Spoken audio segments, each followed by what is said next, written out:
കാടും മലയും മേടും വെള്ളവും താണ്ടാനായി കഴിഞ്ഞ 70 വർഷങ്ങളായി നമ്മളുടെ കൂടെ എന്നും സന്തത സഹചാരിയായി ഒരു വാഹനം ഉണ്ടായിട്ടുണ്ട്. നമ്മുടെയൊക്കെ കുട്ടിക്കാലത്ത് ഒരിക്കലെങ്കിലും ഏതെങ്കിലും ഒരു യാത്രയിൽ ഒരു നിശ്ചിത ദൂരം വരെ എല്ലാ വാഹനങ്ങളും കടന്നു ചെല്ലും. പക്ഷെ അവിടെ നിന്ന് അങ്ങോട്ട് മുകളിലേക്ക് പാത ദുർഘടമായാൽ ഒരേ ഒരു വണ്ടിക്ക് മാത്രമേ മുന്നോട്ട് പോകാൻ സാധിക്കുകയുള്ളൂ. എല്ലാവർക്കും നമസ്കാരം. ഞാൻ സർക്കിട്ടുകാരൻ. ഞാൻ ഇന്ന് നിങ്ങളുടെ മുന്നിലേക്ക് വളരെ സന്തോഷത്തോടെ എത്തിയിരിക്കുകയാണ്. കാരണം ഇന്ന് ഞാൻ ഇവിടെ പറയാൻ ഉദ്ദേശിക്കുന്നത് ഏറ്റവും പുതിയ മഹീന്ദ്ര താറിന്റെ പുനർജന്മത്തെക്കുറിച്ചാണ്. വീഡിയോ കണ്ട് എല്ലാവർക്കും ഇഷ്ടമായാൽ സബ്സ്ക്രൈബ് ചെയ്യാനും ഷെയർ ചെയ്യാനും മറക്കരുത്. അപ്പോൾ വീഡിയോയിലേക്ക് കടക്കാം.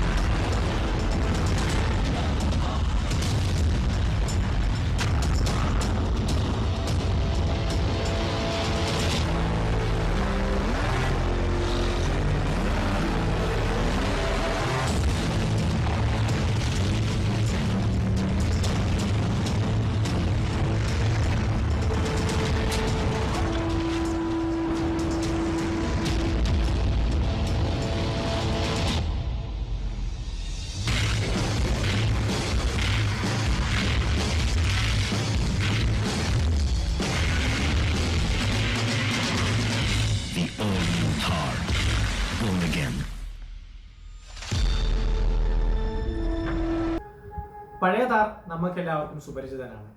ഒരുപാട് വേളകളിൽ അവ നമ്മളെ സഹായിച്ചിട്ടുമുണ്ട്. പ്രളയം വന്നപ്പോഴും വെള്ളത്താൽ നാടും നഗരവും മുങ്ങിയപ്പോഴും എല്ലാം ഓഫ് റോഡ് എന്തൂസിയാസ്റ്റിന്റെ താർ നമ്മളെ പലപ്പോഴും രക്ഷിച്ചിട്ടുണ്ട് പല അപകടങ്ങളിൽ നിന്നും. ഓഫ് റോഡ് എന്തൂസിയാസ്റ്റുകളുടെ ഏറ്റവും പ്രിയപ്പെട്ട വാഹനം ഏതാണെന്ന് ചോദിച്ചു കഴിഞ്ഞാൽ കണ്ണും പൂട്ടി അവർ പറയും മഹീന്ദ്ര താർ. പക്ഷേ മഹീന്ദ്ര താറിനെ സംബന്ധിച്ചിടത്തോളം ഒരുപാട് കുറവുകൾ ഉണ്ടായിരുന്നു മഹീന്ദ്ര താർ ആദ്യമായി ഇറങ്ങിയ കാലഘട്ടങ്ങളിൽ. റോഡിന് പുറമെ മഹീന്ദ്ര താർ രാജാവായിരുന്നെങ്കിൽ റോഡിനകത്ത് ഓടിക്കാൻ പല ബുദ്ധിമുട്ടുകളും ഓഫ് റോഡ് എന്തൂസിയാസ്റ്റിന് എന്നും വെലുങ്ങുതടിയായിരുന്നു. ഫോർ എക്സാമ്പിൾ, ക്രീച്ചർ കംഫർട്ട്സോ ദൃഢമായിരുന്നൊരു ബോഡി സ്ട്രക്ചറോ ലീക്ക് ചെയ്യാത്ത ഒരു ഇന്റേണൽ ബോഡി ഫ്രെയിമോ താറിനുണ്ടായിരുന്നില്ല. പലതവണ മഹീന്ദ്ര ഇത് കണ്ടില്ലെന്ന് നടിച്ചു. പക്ഷെ ഒടുവിൽ 2016 മഹീന്ദ്ര തീരുമാനിച്ചു ഈ ഓഫ് റോഡ് എന്തൂസിയാസ്റ്റിന് മഹീന്ദ്ര താറിന്റെ നാമത്തിൽ പുതിയൊരു വാഹനം കൊടുക്കണം. ആ വാഹനത്തിൽ എല്ലാവിധ സംവിധാനങ്ങളും എല്ലാ ഫീച്ചേഴ്സും, എന്നാൽ പഴയ അതേ പ്രൗഢ ഗംഭീരമാർന്ന വണ്ടിയുടെ സ്ട്രക്ചറൽ എബിലിറ്റിയും 4x4 തെല്ലും കുറയാതെ തന്നെ ആ വണ്ടി രൂപപ്പെടുത്തിയെടുക്കണമെന്ന് മഹീന്ദ്ര താർ തീരുമാനിച്ചു. അങ്ങനെ ഓഗസ്റ്റ് 15-ാം തീയതി മഹീന്ദ്ര താറിന്റെ രണ്ടാം ജന്മം. ഈ വണ്ടി മറ്റേതെങ്കിലും വണ്ടിയുമായി ചെറിയ സാമ്യം തോന്നിക്കഴിഞ്ഞാൽ അത് തികച്ചും യാദൃച്ഛികമല്ല. കാരണം ഞാൻ ഈ വണ്ടിയെ കണ്ടിടത്തോളം ഈ വണ്ടിക്ക് ജീപ്പ് റാംഗ്ലറുമായി വളരെയധികം സാദൃശ്യങ്ങളുണ്ട്. മുന്നിൽ നിന്ന് നോക്കിയാലും പിന്നിൽ നിന്ന് നോക്കിയാലും, എന്തിനേറെ പറയുന്നു, റിയർ ലൈറ്റിന്റെ എംബോസിംഗിൽ പോലും ഔട്ട് ഗോയിങ് ജീപ്പ് റാംഗ്ലർ വെർഷന്റെ സാമീപ്യമുണ്ടെന്ന് ഒറ്റ നോട്ടത്തിൽ ആർക്കും മനസ്സിലാവും. മുന്നിലുള്ള 7 സീറ്റ് ഗ്രില്ലും സൈഡിലുള്ള ക്ലാഡിങ്ങും അകത്തുനിന്ന് നോക്കിക്കഴിഞ്ഞാലുള്ള വിസിബിലിറ്റിയും എല്ലാം ജീപ്പ് റാംഗ്ലറിനെ ഒറ്റ നോട്ടത്തിൽ ഓർമ്മിപ്പിക്കുന്നു. അങ്ങനെ നോക്കിക്കഴിഞ്ഞാൽ പുതിയ മഹീന്ദ്ര താർ ഒരു ജീപ്പ് റാംഗ്ലറിന്റെ ചെറിയ വെർഷനായ അല്ലെങ്കിൽ ഒരു കോപ്പിയടിയായോ തോന്നാം എന്ന് ആർക്കെങ്കിലും തോന്നിയാൽ അതിൽ അത്ഭുതപ്പെടാനില്ല. നമ്മൾ അടങ്ങുന്ന മലയാളി സംഘം അതൊരു കോപ്പിയാണെന്ന് തിരിച്ചറിഞ്ഞാൽ പോലും നിറകൈകളോടെ സ്വീകരിക്കും എന്നാണ് കരുതുന്നത്. അപ്പൊ നേരിട്ട് താറിന്റെ വിശേഷങ്ങളിലേക്ക് കടക്കാം. ബോഡി സ്ട്രക്ചറിലാണെങ്കിലും ഡിസൈനിലാണെങ്കിലും അകത്തുള്ള ഫീച്ചേഴ്സിലാണെങ്കിലും ടെക്നോളജിയിലാണെന്നുണ്ടെങ്കിലും എഞ്ചിന്റെ കാര്യത്തിലാണെങ്കിലും പുതിയ മഹീന്ദ്ര താർ പഴയ താറിനെ ബഹുദൂരം പിന്നിലാക്കുന്നു. മഹീന്ദ്രയുടെ ഭാഷയിൽ പറഞ്ഞു കഴിഞ്ഞാൽ quantum leap from the previous generation. അപ്പോൾ ഈ താറിൽ എന്തൊക്കെയാണ് എന്നുള്ളത് നമുക്ക് ഡയറക്റ്റ് നോക്കാം. 2 എഞ്ചിൻ വകഭേദങ്ങളാണ് പുതിയ താറിൽ വരുന്നത്. ഒന്നാമതായി ഒരു 2 litre M Stallion 150 bhp petrol engine. 320 newton metre ടോർക്കാണ് ഈ പെട്രോൾ എഞ്ചിൻ ഉള്ളത്. രണ്ടാമതായി ഡീസലിൽ വരുന്ന 2.2 litre proven M Hawk engine. 130 bhp 320 newton metre ടോർക്കുമാണ് ഇതിനുള്ളത്. എം ഹോക്ക് എഞ്ചിൻ നമ്മൾ ഇതിനു മുന്നേ കണ്ടിട്ടുണ്ടാവാം, അത് സ്കോർപിയോയിൽ നമ്മൾ കണ്ടിട്ടുണ്ട്. എം സ്റ്റാലിയൻ എഞ്ചിൻ ഒരു വെൽക്കം ചേഞ്ച് ആണ്. 150 bhp ആണ് അതിന് കരുത്ത്. കുറച്ചും കൂടെ കൂടിയിരുന്നെങ്കിൽ എന്ന് മനസ്സിൽ ആഗ്രഹിച്ചു. എന്നാൽ പോലും 150 bhp വളരെ നല്ലൊരു ഔട്ട്പുട്ട് തന്നെയാണ്. ഗിയർ ബോക്സിന്റെ ഓപ്ഷനിൽ 2 ഓപ്ഷനാണ് നമുക്ക് വരുന്നത്. ഒരു 6 സ്പീഡ് മാനുവലും ഒരു 6 speed automatic torque converter unit. 6 speed automatic ഐസിന്റെ ഗിയർ ബോക്സ് ആണ്. താറിന്റെ 4x4 സിസ്റ്റത്തിനെ കുറിച്ച് പറയുകയാണെങ്കിൽ ഇതൊരു shift on the fly mechanism ആണ്. 2H എന്ന് പറയുന്നത് കംപ്ലീറ്റ് ആയിട്ടുള്ള റിയർ വീലിലേക്ക് മാത്രം പവർ പോകുന്നതും 4Hലേക്ക് വന്നു കഴിഞ്ഞാൽ 4 വീലിലേക്കും പവർ പോയി അതിനുശേഷം ന്യൂട്രലും അതിനുശേഷം 4 ലോയുമാണ്. 4x4ന്റെ ക്രോൾ റേഷ്യോ 42:1 ആണ്. ഇതിൽ ഇലക്ട്രിക് ഡ്രൈവ് ലൈൻ ഡിസ്കണക്റ്റും ഉണ്ട്. ലോക്കിംഗ് ഡിഫറൻഷ്യൽസിനെ കുറിച്ച് പറയുകയാണെങ്കിൽ മുന്നിൽ വരുന്നത് ബ്രേക്ക് ലോക്കിംഗോട് കൂടിയുള്ള ഡിഫറൻഷ്യൽ ആണ് 2 ആക്സിലിനും. പുറകിലാണെങ്കിൽ മെക്കാനിക്കൽ ലോക്കിംഗ് ഡിഫറൻഷ്യൽ ആണ് rear axle. 650 mm water wading capacity ആണ് താറിനുള്ളത്. ഇതിന്റെ ഡിപ്പാർച്ചർ ആംഗിൾ 37 ഡിഗ്രിയും അപ്രോച്ച് ആംഗിൾ 42 ഡിഗ്രിയുമാണ്. 226 mm ഗ്രൗണ്ട് ക്ലിയറൻസ് ആണ് മഹീന്ദ്ര താറിനുള്ളത്. ഇതിന്റെ റാമ്പ് ഓവർ ആംഗിൾ 27 ഡിഗ്രിയാണ്. മഹീന്ദ്ര താറിന്റെ ഓഫ് റോഡ് സ്വഭാവം ഒട്ടും കുറയാതെ തന്നെയാണ് മഹീന്ദ്ര താറിന്റെ ഓഫ് റോഡ് കോമ്പാറ്റബിലിറ്റീസ് ഇതുവരെ സെറ്റ് ചെയ്തിരിക്കുന്നത്. ഷാസി എന്ന് പറയുന്നത് പൂർണ്ണമായി മഹീന്ദ്ര ടെസ്റ്റ് ചെയ്ത 3rd ജനറേഷൻ ഷാസിയാണ്. സസ്പെൻഷന്റെ കാര്യമാണെങ്കിൽ ഫ്രണ്ടിൽ ഇൻഡിപെൻഡന്റ് സസ്പെൻഷനും പുറകിൽ മൾട്ടി ലിങ്ക് സസ്പെൻഷനുമാണ് വരുന്നത്. എല്ലാ മോഡലിലും സ്റ്റാൻഡേർഡായി വരുന്ന 4x4 manual transfer case off road എന്തൂസിയാസ്റ്റിനും അല്ലാത്തവർക്കും ഒരുപോലെ ഇഷ്ടപ്പെടും. സ്നോർക്കൽ ഇല്ലാതെയും 650 mm അതായത് 65 സെന്റിമീറ്റർ ഏകദേശം 2 അടിക്ക് മുകളിലോളമുള്ള വാട്ടർ വെയ്ഡിംഗ് കപ്പാബിലിറ്റി മഹീന്ദ്ര താറിനെ ഏത് വെള്ളത്തിലും മലയിലും കൊണ്ടുപോകാനായി സഹായിക്കും. 255/65ന്റെ R18 ഓൾ ടെറൈൻ ടയേഴ്സ് ആണ് മഹീന്ദ്ര താറിൽ വരുന്നത്. എഞ്ചിന്റെ വിശേഷങ്ങളും സസ്പെൻഷന്റെ വിശേഷങ്ങളും 4x4ന്റെ വിശേഷങ്ങളും കേട്ട നമുക്കിനി നേരെ വണ്ടി എങ്ങനെയാണ് കാണാൻ ഉള്ളതെന്ന് നോക്കാം. മഹീന്ദ്ര താർ പുറമേ നിന്ന് കാണാൻ അതിഗംഭീരമാണ്. 2 ഓപ്ഷനിലാണ് മഹീന്ദ്ര താർ വന്നിരിക്കുന്നത്. AX സീരീസ് ആയ അഡ്വഞ്ചർ സീരീസും LX സീരീസ് ആയ ലൈഫ് സ്റ്റൈൽ സീരീസും. അഡ്വഞ്ചർ സീരീസ് എന്ന് പറയുന്നത് ഹാർഡ് കോർ ഓഫ് റോഡ് എന്തൂസിയസിന് വേണ്ടിയുള്ളതാണ്. ഇതിൽ സ്റ്റാൻഡേർഡ് ആയിട്ട് വരുന്നത് സോഫ്റ്റ് ടോപ്പ് ആണ്. ലൈഫ് സ്റ്റൈൽ സീരീസ് എന്ന് പറയുന്നത് കുറച്ചുകൂടി ഒരു അർബൻ ജംഗിളിന് വേണ്ടി അധികം ഓഫ് റോഡ് ചെയ്യാത്ത പല ആവശ്യങ്ങൾക്കായി ഉപയോഗിക്കുന്ന ഒരു ലൈഫ് സ്റ്റൈൽ എന്ന രീതിയിൽ ആ വണ്ടിയെ കൊണ്ടു നടക്കാൻ താല്പര്യമുള്ളവർക്ക് വേണ്ടി ഹാർഡ് ടോപ്പോടു കൂടിയാണ് ലൈഫ് സ്റ്റൈൽ സീരീസ് വരുന്നത്. അഡ്വഞ്ചർ സീരീസിന്റെയും ലൈഫ് സ്റ്റൈൽ വാഹനത്തിന്റെയും വിശേഷങ്ങൾ എന്താണെന്ന് ആദ്യം തന്നെ നോക്കാം. അഡ്വഞ്ചർ സീരീസിന്റെ ഫീച്ചേഴ്സ് എടുത്തു കഴിഞ്ഞാൽ ഫിക്സ്ഡ് സോഫ്റ്റ് ടോപ്പ് ആണ് നമുക്ക് അതിൽ വരുന്നത്. ഇത് 6 സീറ്റർ ആണ്. ഫ്രണ്ട് ഫേസിംഗ് റിയർ സീറ്റ് അല്ല. മുൻവശത്തുള്ള ഡ്രൈവറും പാസഞ്ചർ സീറ്റ് മുന്നോട്ടുള്ളതും പുറകുവശത്തുള്ള പഴയ താറിന്റെ പോലെ തന്നെ സൈഡ് ഫേസിംഗ് ആയിട്ടുള്ള 4 സീറ്റാണ്. ഇതിൽ വരുന്ന R16ന്റെ വൈറ്റ് സ്റ്റീൽ വീലാണ്. സ്റ്റീൽ ഫുഡ് സ്റ്റെപ്പും ഉണ്ട്. മെക്കാനിക്കൽ ലോക്കിംഗ് ഡിഫറൻഷ്യൽ സ്റ്റാൻഡേർഡ് ആണ്. പവർ സ്റ്റിയറിംഗും പവർ വിൻഡോസും ഉണ്ട്. അതുകൂടാതെ AC-യും ഡുവൽ എയർ ബാഗും ABS-ഉം ഉണ്ട്. സെൻട്രൽ ലോക്കിങ്ങും റിയർ പാർക്കിംഗ് അസിസ്റ്റും ഉണ്ട്. എഞ്ചിന്റെ ഓപ്ഷനിലേക്ക് വന്നു കഴിഞ്ഞാൽ ഇത് രണ്ടും മാനുവൽ ട്രാൻസ്മിഷൻ മാത്രമാണ് അവൈലബിൾ ആയിട്ടുള്ളത്. ഡീസലിലും മാനുവൽ ട്രാൻസ്മിഷൻ അതുപോലെ പെട്രോളിലും മാനുവൽ ട്രാൻസ്മിഷൻ തന്നെയാണ്. ഓപ്ഷണലായി ഉള്ളതാണ് ഈ അഡ്വഞ്ചർ സീരീസിനെ കുറച്ചും കൂടെ ഒരു മെച്ചപ്പെട്ട വേർഷനായി ഓഫ് റോഡ് എന്തൂസിയാസിനെ മാറ്റുന്നത്. ഇതിൽ കൺവേർട്ടബിൾ ആയിട്ടുള്ള ടോപ്പോ അല്ലെങ്കിൽ ഹാർഡ് ടോപ്പോ നിങ്ങൾക്ക് ഓപ്റ്റ് ചെയ്യാവുന്നതാണ്. ഇതിൽ തന്നെ ഫ്രണ്ട് ഫേസിംഗ് റിയർ സീറ്റ്സ് നിങ്ങൾക്ക് ആക്കാൻ പറ്റും വിത്ത് ഐസോഫിക്സ് മൗണ്ട്സ്. റിമോട്ട് ആയിട്ടുള്ള കീലെസ് എൻട്രി ഹാർഡ് ടോപ്പിൽ നമുക്ക് ഓപ്ഷനായിട്ട് സെലക്ട് ചെയ്യാൻ പറ്റും. അതുകൂടാതെ ഡ്രൈവർ സീറ്റ് ഹൈറ്റ് അഡ്ജസ്റ്റബിൾ ആണ്. അടുത്തതായി താറിന്റെ ലൈഫ് സ്റ്റൈൽ വേർഷൻ അതായത് LX വേർഷന്റെ വിശേഷങ്ങളാണ്. ഇതിൽ നിങ്ങൾക്ക് കൺവേർട്ടബിൾ ടോപ്പ് കിട്ടും, അല്ലെന്നുണ്ടെങ്കിൽ ഹാർഡ് ടോപ്പിന്റെ ഓപ്ഷനും ഉണ്ട്. 4 സീറ്റർ വെഹിക്കിൾ ആണിത്. പുറകിലുള്ള സീറ്റ് മുന്നോട്ട് തന്നെയാണ് ഫേസ് ചെയ്യുന്നത്. ഡുവൽ ടോൺ ബമ്പേഴ്സും മോൾഡഡ് ഫുഡ് സ്റ്റെപ്പും ഇതിൽ ഇന്റഗ്രേറ്റ് ചെയ്തിരിക്കുന്നു. ഇതിൽ R18 അലോയ് വീൽസ് ആണ് വരുന്നത്. 250/65 സെക്ഷൻ ടയേഴ്സ്. LED DRലും ഫോഗ് ലാമ്പും ബമ്പറിൽ തന്നെ ഇന്റഗ്രേറ്റ് ചെയ്തിരിക്കുന്നു. ഡ്രൈവർ സീറ്റിന് ഹൈറ്റും ലംബർ അഡ്ജസ്റ്റ്മെന്റും ഉണ്ട്. Both driver and passenger seat. Fabric അപ്പോൾസ്റ്ററിയാണ്. ടച്ച് സ്ക്രീൻ ഇൻഫോർടൈൻമെന്റ് സിസ്റ്റം, ഒരു TFT കളർ MID സ്ക്രീനും ഉണ്ട്.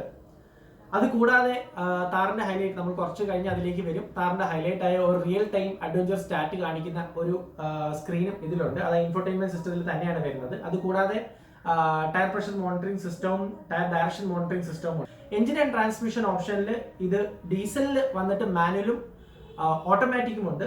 പക്ഷെ പെട്രോൾ വന്നു കഴിഞ്ഞാൽ ഇത് ഓട്ടോമാറ്റിക് ട്രാൻസ്മിഷൻ മാത്രമേ ഉള്ളൂ. 6 കളർ ഓപ്ഷനിലാണ് മഹീന്ദ്ര താർ നമ്മുടെ അടുത്തേക്ക് എത്തുന്നത്. Red range, mystic copper, galaxy grey, Napoli black, rocky beach, aquamarine എന്നിങ്ങനെ 6 ഡിഫറെന്റ് വെറൈറ്റീസിലാണ് താർ നമ്മുടെ മുന്നിലേക്ക് എത്താൻ പോകുന്നത്. ഡിസൈനിന്റെ കാര്യത്തിലേക്ക് വന്നു കഴിഞ്ഞാൽ മുന്നിൽ നിന്ന് നോക്കുന്ന താറിനെ അതിഗംഭീരം എന്ന് തന്നെയാണ് വിളിക്കാൻ. ഫ്രണ്ടിലെ ബമ്പർ കംപ്ലീറ്റ് ആയി റീമോൾഡ് ചെയ്യപ്പെട്ടിരിക്കുന്നു. അതിൽ തന്നെയാണ് ഫോഗ് ലാമ്പ് ഇന്റഗ്രേറ്റ് ചെയ്തിരിക്കുന്നത്. മുന്നിലെ 7 സ്ലാറ്റ് ഗിൽ വളരെ പ്രോമിനന്റ് ആയിട്ട് തന്നെ നിൽക്കുന്നു എന്ന് തന്നെ പറയാം. അതിനോട് ചേർന്നായി ഫെൻഡറിലേക്ക് ഇൻഡിക്കേറ്റർ ക്ലസ്റ്റർ ഇന്റഗ്രേറ്റ് ചെയ്തിട്ടുണ്ട്. ഹെഡ് ലാംപ്സ് റൗണ്ട് ആണ്, പക്ഷെ അത് കുറച്ച് റിസസ്ഡ് ആയിട്ട് ഉള്ളിലേക്കാണ് നിൽക്കുന്നത്. അവിടെ നിന്ന് പുറകേക്ക് പോയി കഴിഞ്ഞാൽ 2 സ്കൂപ്പ് ലൈൻ താറിന്റെ ബോണറ്റിലൂടെ മുന്നോട്ട് വരുന്നതായി കാണാം. നടുഭാഗം അല്പം ഉയർന്നതായി കാണുന്നത് താറിന് കൂടുതലൊരു മസ്കുലർ ഫീലിംഗ് തരുന്നുണ്ട്. പഴയ താറിനെ സംബന്ധിച്ചോളം വലിയൊരു ബുദ്ധിമുട്ടായിരുന്നു മുന്നിലെ വിൻഷീൽഡിൽ നിന്ന് വെള്ളം ഇറങ്ങുന്നത്. പുതിയ താറിൽ അവരത് കംപ്ലീറ്റ്ലി പരിഹരിച്ചിട്ടുണ്ട്. വളരെ നല്ല മോൾഡിംഗ് ആയി ഒറ്റ ലെയർ പോലെ, അതായത് ജീപ്പ് റാംഗ്ലറിന്റെ മുൻവശം കാണുന്ന പോലെ തന്നെ വിൻഷീൽഡ് വളരെ ഭംഗിയായി ഇന്റഗ്രേറ്റ് ചെയ്തിട്ടുണ്ട് ബോഡി പാനലിലോട്ട്. പുറത്തേക്ക് തള്ളി നിൽക്കുന്ന രൂപത്തിലാണ് വീൽ ആർച്ചസ് വന്നിരിക്കുന്നത്. അതിൽ തന്നെ ഒരു റിഫ്ലക്റ്റീവ് ഇൻഡിക്കേറ്റർ സ്ട്രിപ്പും കാണുന്നുണ്ട്. വശങ്ങളിൽ നിന്ന് നോക്കുമ്പോൾ താർ അതിഗംഭീരമെന്ന് തന്നെ ഒറ്റ നോട്ടത്തിൽ പറയാനുള്ളൂ.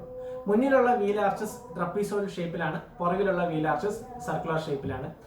പഴയ താറുമായി കമ്പയർ ചെയ്ത് നോക്കുമ്പോൾ വണ്ടിയുടെ വീതി 1520 mm ആണ്. വിഡ്ത്ത് കാര്യമായി വർദ്ധിപ്പിച്ചിട്ടുണ്ട് അവർ. ഇതങ്ങനെ വർദ്ധിപ്പിക്കാൻ കാരണം തന്നെ പുറകിലുള്ള ഫ്രണ്ട് ഫേസിംഗ് സീറ്റ് ആക്കിയതുകൊണ്ടാണെന്നാണ് മഹീന്ദ്രയുടെ ഭാഷ്യം. ഇതിന്റെ വീൽ വെല്ല് ശ്രദ്ധിച്ചാൽ അറിയാം, ഒരുപാട് ആർട്ടിക്കുലേഷന് സ്കോപ്പ് ഉള്ള രീതിയിലാണ് മഹീന്ദ്ര അതിന്റെ ഡിസൈൻ ചെയ്തിരിക്കുന്നത്. വിഡ്ത്തും നീളവും ലോങ്ങർ വീൽ ബേസും കൂടി ആയി കഴിഞ്ഞപ്പോൾ താറിന്റെ സ്റ്റാൻസ് പഴയ താറിനേക്കാൾ ഒന്നുകൂടി മെച്ചപ്പെട്ടിട്ടുണ്ട് എന്ന് തന്നെ വേണം കാണാൻ. പിൻഭാഗത്തായി മൗണ്ട് ചെയ്തിട്ടുള്ള റിയർ ടയേഴ്സ് അലോയ് വീലോട് കൂടിയുള്ളത് താറിന് ഒരു വളരെ റഗഡ്നെസ് ഫീലാണ് കൊടുക്കുന്നത്. ടെയിൽ ലാംപ്സ് വീണ്ടും ഞാൻ മുമ്പേ പറഞ്ഞ റാംഗ്ലറിൽ നിന്ന് അതുപോലെ കടമെടുത്തിട്ടായിട്ടുള്ള ഒരു ഫീല് കൊണ്ടുവരുന്നുണ്ട്. പഴയ മഹീന്ദ്ര താറിനെ സംബന്ധിച്ചിടത്തോളം ഒരു ബലികേറ മല തന്നെയായിരുന്നു അതിന്റെ ഉൾവശം. മഹീന്ദ്ര താറിന്റെ പുനർജന്മത്തിൽ മഹീന്ദ്ര ഏറ്റവും കൂടുതൽ വർക്ക് ചെയ്തതും അതിന്റെ ഉൾവശം ഒരു ലിവബിൾ സ്പേസ് ആക്കാൻ വേണ്ടി തന്നെയായിരുന്നു എന്ന് പുതിയ താറിന്റെ ഉൾവശം കണ്ടാൽ മനസ്സിലാകും. കയറുമ്പോൾ തന്നെ വളരെ പ്ലഷ് ആയിട്ടുള്ള സൈഡ് ബോൾസ്റ്ററിങ്ങോട് കൂടിയുള്ള ഡ്രൈവർ ആൻഡ് പാസഞ്ചർ സീറ്റ് നമ്മളെ ഇരിക്കുന്ന സ്ഥലത്ത് തന്നെ ഏത് മല കയറിയാലും ഇരുത്തുമെന്ന് ഒരു ഫീൽ തരുന്നുണ്ട്. വളരെ റിച്ച് ആയിട്ടുള്ളൊരു സ്റ്റിയറിംഗ് ഫീലാണ്. ആ സ്റ്റിയറിംഗ് ഫീലിൽ തന്നെ ഓഡിയോ ആൻഡ് ഫോൺ കൺട്രോൾസും അതുപോലെ ക്രൂസ് കൺട്രോളും ഉൾപ്പെടുത്തിയിട്ടുണ്ട്. പവർ വിൻഡോ വരുന്നത് സെൻട്രൽ കൺസോളിലാണ്. അത് ഒരു വെൽക്കം ചേഞ്ച് തന്നെയാണ്. കാരണം മഴയിലും വെള്ളത്തിലും വെള്ളം വീണ് കഴിഞ്ഞാൽ ഡോർ പാഡിന്റെ സൈഡിൽ ഉണ്ടായിരിക്കുന്ന പവർ വിൻഡോസ് പലപ്പോഴും ഡാമേജ് ആവാനും ഫെയ്ഡ് ആവാനും കേടാവാനും സാധ്യതയുണ്ട്. അതുകൊണ്ട് സെൻട്രൽ കൺസോളായി സെറ്റ് ചെയ്തിരിക്കുന്ന പവർ വിൻഡോസ് ഒരു നല്ല അഡീഷനായി തന്നെ കാണുന്നു. മുന്നിലുള്ള instrument cluster colour TFT MID display ആണ്. ഇതിൽ ലൈഫ് സ്റ്റൈൽ വേർഷനകത്ത് ടയർ പ്രഷർ മോണിറ്ററിംഗ് സിസ്റ്റവും അതുപോലുള്ള മറ്റ് ഇൻഫർമേഷനും ലഭിക്കുന്നുണ്ട്. വളരെ നല്ലൊരു ചേഞ്ചായി മഹീന്ദ്ര കൊണ്ടുവന്നിരിക്കുന്നത് ഇന്റീരിയേഴ്സ് എല്ലാം പ്രീമിയം ഫാബ്രിക് അപ്പോൾസറി ആണെങ്കിൽ പോലും അതെല്ലാം വാഷബിൾ ആണ്. അതുപോലെ തന്നെയാണ് സ്വിച്ചസ് എല്ലാം വെതർ പ്രൂഫ് ആണ്. അതുകൊണ്ട് തന്നെ വെള്ളത്തിലോ മഴയിലോ നിങ്ങൾ വന്ന് ചാടിക്കഴിഞ്ഞാലോ വീണ് കഴിഞ്ഞാലോ ഉള്ളിൽ വെള്ളം കയറിയാലൊന്നും നിങ്ങളുടെ സ്വിച്ചസ് കേടാകില്ല അല്ലെങ്കിൽ ബുദ്ധിമുട്ടുണ്ടാകില്ല എന്നാണ് മഹീന്ദ്ര കരുതുന്നത്. സെൻട്രൽ കൺസോളിലേക്ക് വന്നു കഴിഞ്ഞാൽ എടുത്തു നിൽക്കുന്നത് ഒരു 7-inch ഇൻഫോർടൈൻമെന്റ് സിസ്റ്റമാണ്. 7 inch എന്ന് പറയുന്നത് പുതിയ ജനറേഷൻ കാറിനെ സംബന്ധിച്ചോളം വളരെ വലിയൊരു സ്ക്രീൻ സൈസ് അല്ലെങ്കിലും 7 inch is A significant size. അതിൽ തന്നെ ആപ്പിൾ കാർപ്ലേയും ആൻഡ്രോയിഡും ഇൻകോർപ്പറേറ്റ് ചെയ്തിട്ടുള്ളതാണ് മഹീന്ദ്ര പറയുന്നത്. ഇതേ സ്ക്രീനിൽ തന്നെ താർ എന്തൂസിയാസ്റ്റിനെ സംബന്ധിച്ചോളം ഒരു ഫസ്റ്റ് ടച്ച് ഫീച്ചർ എന്ന് മഹീന്ദ്ര വിളിക്കുന്ന റിയൽ ടൈം അഡ്വഞ്ചർ സ്റ്റാറ്റും ഉണ്ട്. പിച്ച്, റോള്, അതുപോലെ ടയറിലേക്ക് പോകുന്ന പവറും ഫിഗേഴ്സും എല്ലാം നിങ്ങൾക്ക് ഈ സ്ക്രീനിൽ നിന്ന് റിയൽ ടൈം ആയി കാണാൻ സാധിക്കും. സ്പീക്കേഴ്സ് മൗണ്ട് ചെയ്തിരിക്കുന്ന റൂഫിലാണ്. പാസഞ്ചർ സീറ്റിലെയും ഡ്രൈവർ സീറ്റിന്റെയും യാത്ര വളരെ സുഗമമായി തന്നെ ഇരിക്കണം എന്നുള്ള കോൺസെപ്റ്റിലാണ് താർ ഇതിന്റെ മുൻവശം സെറ്റ് ചെയ്തിരിക്കുന്നത്. സൈഡിലായി തന്നെ കപ്പ് ഹോൾഡേഴ്സ് 2 വെച്ചിട്ടുണ്ട്. ഗിയർ ലിവറിന് പുറകിലായി. പാസഞ്ചർ സീറ്റിനോട് ചേർന്ന് നിങ്ങൾക്ക് ഗ്രാബ് ഹാൻഡിലും കാണാനായി സാധിക്കും. ഇന്റീരിയറിൽ ഉടനീളം സിൽവർ ആൻഡ് ക്രോം ഫിനിഷ് കൊണ്ടുവരാനായി താർ പ്രത്യേകം ശ്രദ്ധിച്ചിട്ടുണ്ട്. ഡ്രൈവർ ആൻഡ് പാസഞ്ചർ സീറ്റിലെ താറന്ന് എംബോസ് ചെയ്തിട്ടുള്ള ആ ഒരു ബാഡ്ജ് വളരെ പ്രൊമിനന്റ് ആയിട്ട് തന്നെ കാണുന്നുണ്ട്. അതുപോലെ തന്നെ പഴയ താറിൽ നിങ്ങൾ അല്ലെങ്കിൽ ഒന്നുകിൽ ബോണറ്റിന് ഉള്ളിലായി അല്ലെങ്കിൽ വശങ്ങളിലായി കണ്ടുള്ള ആ ഒരു നെയിം പ്ലേറ്റ്, മോഡലോടും സീരിയൽ നമ്പറോടും കൂടിയുള്ള നെയിം പ്ലേറ്റ് ഇപ്രാവശ്യം താർ വളരെ പ്രൊമിനന്റ് ആയി ഉള്ളിലെ ഡാഷ്ബോർഡിൽ തന്നെ പാസഞ്ചറിന്റെ സൈഡിലായിട്ട് സെറ്റ് ചെയ്തിരിക്കുന്നത് വളരെ വലിയൊരു ചേഞ്ച് ആയിട്ട് തന്നെ കാണാം. അതിനെ സംബന്ധിച്ചോളം ഏറ്റവും വലിയ ചേഞ്ച് ആണ് പുറകുവശത്തുള്ള ഫ്രണ്ട് ഫേസിംഗ് സീറ്റ്. ഇതിലേക്കുള്ള ഇൻഗ്രസ് ഫ്രണ്ട് പാസഞ്ചർ സൈഡിൽ നിന്നും ഡ്രൈവർ സൈഡിൽ നിന്ന് സീറ്റ് മുന്നോട്ട് ടമ്പിൾ മടക്കിയിട്ടതിന് ശേഷം അതിൽ കൂടെയാണ് കയറി വരുന്നത്. ഈ കയറി വരവ് സുഗമമാക്കാൻ കൂടെ വേണ്ടിയാണ് താറിന്റെ വീൽ ബേസ് ഇൻക്രീസ് ചെയ്തിട്ടുള്ളതായി മഹീന്ദ്ര പറഞ്ഞിട്ടുള്ളത്. ഇതിലേക്കുള്ള സീറ്റ് 50-50 നമുക്ക് സ്പ്ലിറ്റ് ചെയ്യാനും പറ്റും. അതുകൊണ്ട് തന്നെ 3 പേരാണ് വണ്ടിക്കകത്തുള്ളതെന്നുണ്ടെങ്കിൽ ഒരു സീറ്റ് മടക്കിയിട്ട് നിങ്ങൾക്ക് ലഗേജ് സ്പേസ് കൂട്ടാനായും സാധിക്കും. ഇതിൽ വരുന്ന പിൻ സീറ്റിന്റെ ഹെഡ് റെസ്റ്റ് അഡ്ജസ്റ്റബിൾ ആണ്. അത് വളരെ നല്ലൊരു ചേഞ്ച് ആയിട്ട് തന്നെ കാണുന്നു. ക്രീച്ചർ കംഫർട്ട്സും ഫീച്ചേഴ്സുമായി ഉൾവശം ഗംഭീരമാക്കിയ താറിന്റെ സേഫ്റ്റിയും ഒട്ടും പുറകില്ല. 2 air bag, ABS with EBD, ESP with roll over mitigation, hill hold and hill descent control, built in roll cage, 3-point seat belt, isofix child seat mounts in rear seat. അങ്ങനെ exhaustive ആണ് താറിന്റെ safety list. പിന്നിലുള്ള isofix child seat mount ഒരു welcome change തന്നെയാണ്. കാരണം Thar design ചെയ്തപ്പോൾ മഹീന്ദ്ര കരുതിയിട്ടുണ്ടാകും ഇതൊരു ലൈഫ് സ്റ്റൈൽ വെഹിക്കിൾ ആവണമെന്നുണ്ടെങ്കിൽ പിന്നിലിരിക്കുന്ന കുട്ടിയെ കൂടെ ശ്രദ്ധിക്കേണ്ടതായി വരുന്നു എന്നുള്ളത്. ഹിൽ ഡിസെന്റ് കൺട്രോൾ നമ്മൾ ഇതിന് മുന്നേ റിവ്യൂ ചെയ്ത കോമ്പാക്ട് SUV സൊണറ്റിലും കണ്ടു. പക്ഷെ ഹിൽ ഹോൾഡ് കൺട്രോൾ ഒരു വളരെ വലിയ ചേഞ്ച് തന്നെയാണ് പഴയ താറിൽ നിന്ന് പുതിയ താറിനെ വെച്ച് കമ്പയർ ചെയ്യുന്നത്. There is an old saying, my car doesn't have an airbag, we die like men. സംഭവം പറയാൻ കൊള്ളാമെങ്കിലും പ്രാക്ടിക്കലായി അതത്ര നല്ലതായ ഒരു വസ്തുതയായിരുന്നില്ല. ഇത് മനസ്സിലാക്കിയിട്ടാവാം പുതിയ താർ 2 എയർ ബാഗ് ഇതിന് കൊടുത്തത്. അവ കട്ടൺ എയർ ബാഗ്സോ അല്ലെങ്കിൽ 6 എയർ ബാഗ്സോ ഉണ്ടായിരുന്നെങ്കിൽ കുറച്ചുകൂടെ നന്നായനെ എന്ന് തോന്നിപ്പോയി. ഡിസൈനിലും ലുക്കിലും റാംഗ്ലറുമായി ഒരുപാട് സാദൃശ്യം തോന്നിയെങ്കിലും മുന്നിലുള്ള 7 സ്ലാറ്റ് ഗ്രിൽ ജീപ്പിൽ നിന്ന് കടമെടുത്തത് ഒഴിവാക്കാമായിരുന്നു എന്ന് തോന്നി. റിയർ AC വെന്റ്സ് ഇല്ലാത്തത് കൊണ്ട് തന്നെ പിന്നിലുള്ള പാസഞ്ചേഴ്സിന് മുന്നിലുള്ള ACയെ ഡിപ്പെൻഡ് ചെയ്ത് തന്നെ ഇരിക്കേണ്ടതായി വരുന്നത് ഒരു ഡിസഡ്വാൻറ്റേജ് ആയി തോന്നുന്നു. പെട്രോൾ ലിഡ് ഇടതുവശത്തായിട്ടാണ് സെറ്റ് ചെയ്തിരിക്കുന്നത്. എന്നാൽ അതിന്റെ പെട്രോൾ ലിഡിൽ തന്നെ ഒരു കീ ഹോൾ ഉള്ളത് അകത്ത് നിന്ന് തുറക്കാൻ പറ്റില്ല എന്നുള്ളൊരു പ്രതീതിയാണ് തരുന്നത്. എങ്കിൽ അതൊരു ഡിസഡ്വാൻറ്റേജ് ആയി തന്നെ കാണാം. പെട്രോൾ പമ്പിൽ വാഹനത്തോടൊപ്പം ഇറങ്ങി നിന്ന് പെട്രോൾ അടിക്കുന്ന നല്ലൊരു ഓപ്ഷൻ ആണെങ്കിൽ പോലും ചില ആൾക്കാർക്ക് അതൊരു ബുദ്ധിമുട്ടായി തോന്നാറുണ്ട്. അതുകൊണ്ട് തന്നെ അത് ഉള്ളിൽ നിന്ന് ഓപ്പൺ ആക്കാൻ പറ്റില്ല എന്നുണ്ടെങ്കിൽ അതൊരു ഡിസഡ്വാൻറ്റേജ് തന്നെയായി കാണണം. ഇത്രയുമാണ് എനിക്ക് പ്രത്യക്ഷത്തിൽ കണ്ട ഒരു ഡിസൈൻ ഫ്ലോസ് ആയിട്ട് തോന്നിയത്. കൂടുതൽ എന്തെങ്കിലും ഉണ്ടെങ്കിൽ അത് ടെസ്റ്റ് ഡ്രൈവ് ചെയ്യുമ്പോൾ അല്ലെങ്കിൽ വണ്ടി നേരിട്ട് കാണുമ്പോൾ മാത്രമേ പറയാൻ സാധിക്കുകയുള്ളൂ. മലയാളികൾക്കും ഇന്ത്യക്കാർക്കും ഒരുപോലെ പ്രിയപ്പെട്ടതാണ് നമ്മുടെ SUV-കൾ. ആ SUV ശ്രേണിയിലേക്ക് പുതിയ തലങ്ങളും മാനങ്ങളുമായിട്ടാണ് പുതിയ താറിന്റെ വരവ്. നമ്മൾ മലയാളികളുടെ സ്വന്തം അഹങ്കാരമായ ദേവാസുരം സിനിമയിലെ ലാലേട്ടന്റെ MM540 എങ്ങനെയാണ് മറക്കുക? ആ MM540 ഈ താറിന്റെ മുത്തച്ഛൻ എന്ന് തന്നെ വിളിക്കാം. പക്ഷേ ചെറുമകൻ വളരെ ഗംഭീരമാണ്. ഒക്ടോബർ 2-ാം തീയതിയാണ് താറിന്റെ ലോഞ്ചായി മഹീന്ദ്ര പറയുന്നത്. അന്നേ ദിവസം അതിന്റെ പ്രൈസ് ലിസ്റ്റും മറ്റ് സ്പെസിഫിക്കേഷനും നമുക്ക് പ്രതീക്ഷിക്കാം. വിലയെക്കുറിച്ച് വ്യക്തമായ ധാരണ ഇതുവരെ മഹീന്ദ്ര തന്നിട്ടില്ല. എന്നാലും ഒരു 12 മുതൽ 18 ലക്ഷം വരെയാണ് എക്സ്-ഷോറൂം മഹീന്ദ്ര താറിന് പ്രതീക്ഷിക്കുന്ന വില. ഇനിയുള്ള ദിവസങ്ങൾ ഒക്ടോബർ 2-ന് വേണ്ടിയുള്ള കാത്തിരിപ്പാണ്. പുതിയ മഹീന്ദ്ര താറിന്റെ വിലയും മറ്റ് സ്പെസിഫിക്കേഷനും അറിയാൻ വേണ്ടിയിട്ട്. എല്ലാവർക്കും ഈ വീഡിയോ ഇഷ്ടമായാൽ ദയവായി ലൈക്ക് ചെയ്യുക, സബ്സ്ക്രൈബ് ചെയ്യുക. അതിനോട് ചേർന്നുള്ള ബെൽ ബട്ടൺ പ്രസ് ചെയ്ത് കഴിഞ്ഞാൽ ഞാൻ പുതിയ വീഡിയോ ഇറക്കുമ്പോൾ നിങ്ങൾക്ക് കാണാൻ സാധിക്കുന്നതാണ്. വീണ്ടും പുതിയൊരു വീഡിയോയുമായി ഇനിയും കാണാം. എല്ലാവർക്കും എൻ്റെ നന്ദി, നമസ്കാരം.